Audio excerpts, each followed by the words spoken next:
What is happening in the Middle East right now is not random. It is part of a much bigger picture.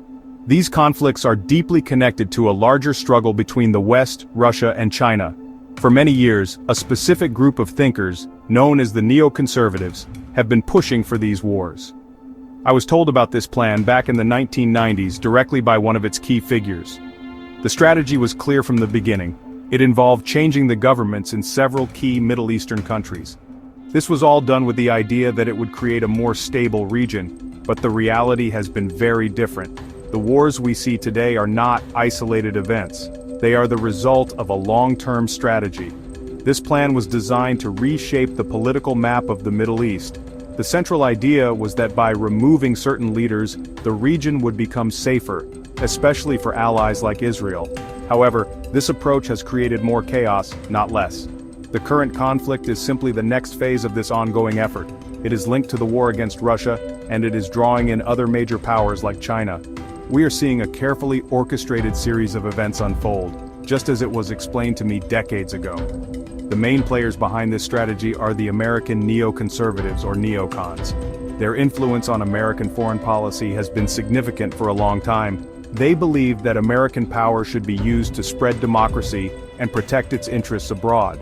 This often meant taking military action to remove leaders they did not like.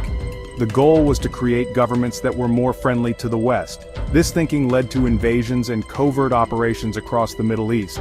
The consequences of these actions have been felt across the entire world, creating instability that continues to grow. Understanding this connection is crucial. When we see news about a conflict in one country, we must remember that it is not happening in a vacuum. It is part of a global chess game. The moves made in the Middle East affect the relationship between the United States and Russia. They also have a direct impact on China's plans and its need for resources. Everything is connected. The war against Russia and the push for conflict in the Middle East are two sides of the same coin, driven by the same group of people with the same long-term goals. The neoconservative plan, which I was told about personally, had specific targets. The goal was to overthrow the leaders of countries like Iraq, Syria, and Libya. The public reason given was often about human rights or democracy, but the real reason, as I was told, was to secure the region for Israel. Figures like Saddam Hussein in Iraq, Bashar al-Assad in Syria, and Muammar Gaddafi in Libya were seen as threats. The plan was to remove them from power, one by one. This agenda has been active since the 1990s and continues to shape events today. The invasion of Iraq is a clear example. The official reason for the war was that Saddam Hussein had weapons of mass destruction. However, this was a justification created well in advance. The real goal was to remove a leader who was seen as anti-Israel. The same strategy was used in other countries. In Syria, the Obama administration authorized the CIA to run secret operations to overthrow Assad. In Libya, arms were funneled to rebels to help them remove Gaddafi. These interventions were all part of the same playbook, designed to remake the Middle East according to the Neocon vision. This agenda is still very much alive. The next target on the list is Iran. There is a constant push for conflict with Iran, again promoted under the banner of regional security.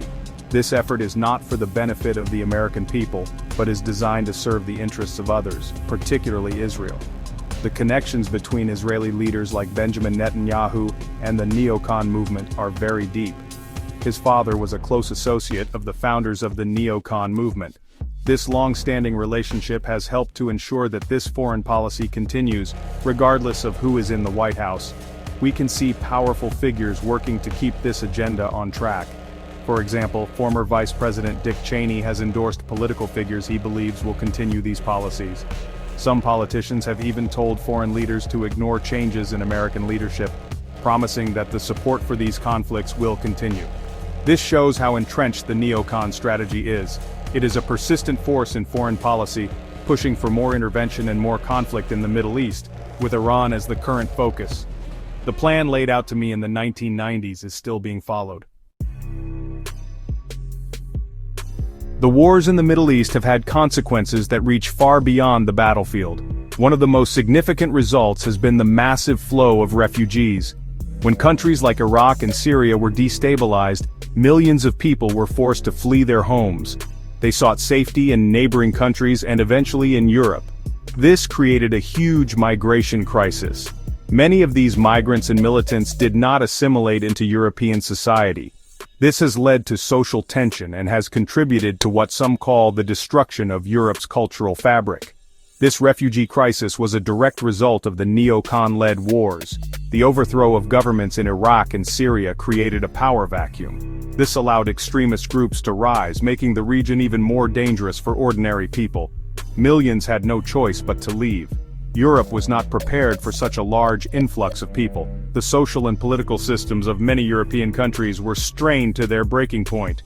This instability, which began in the Middle East, was exported directly to Europe's doorstep, creating a new set of problems that continue to this day. The conflicts also have a major impact on the global energy market. China, for example, is heavily dependent on oil from the Middle East. Iran is one of its most important suppliers, providing a huge percentage of China's oil imports. This means that any conflict involving Iran is a direct threat to China's economic stability. If the flow of oil from Iran is disrupted, it could have a serious impact on the Chinese economy. This gives China a very strong reason to get involved in the region to protect its interests. It cannot afford to stand by and watch its energy supply be cut off. This economic connection makes the situation even more complicated. The Neocon push for a war with Iran is not just a regional issue, it is a global one. It pits the West against China's vital interests. If the conflict escalates, it could turn into a much larger confrontation involving the world's major powers. China has a strong incentive to support Iran to keep the oil flowing. This sets up a dangerous standoff. The decisions made by a small group of policymakers in Washington could lead to a global economic crisis, or even a wider war, all because of these interconnected interests. It is easy to think that these conflicts in faraway places do not affect our daily lives. This is a dangerous mistake. The web of connections between the Middle East, Russia, and China means that what happens there has consequences for everyone. The wars create instability that spreads across the globe. We have already seen how they led to a refugee crisis in Europe.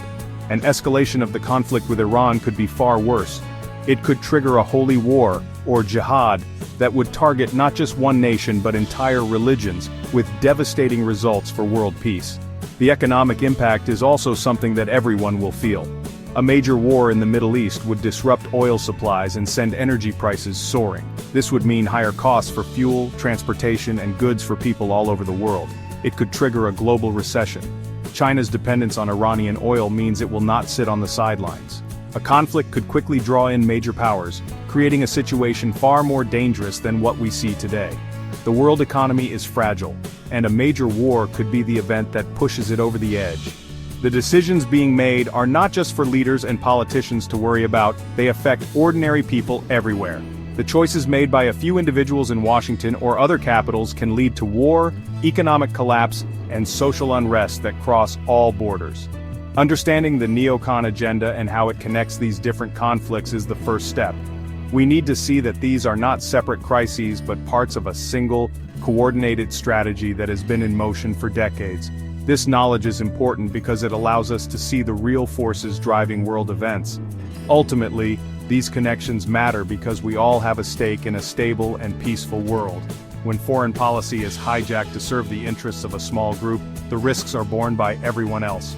The lives of soldiers, the futures of refugees, and the economic well-being of families are all on the line. Being aware of the links between the Middle East, Russia, and China is not just an academic exercise. It is essential for understanding the world we live in and the dangers we face.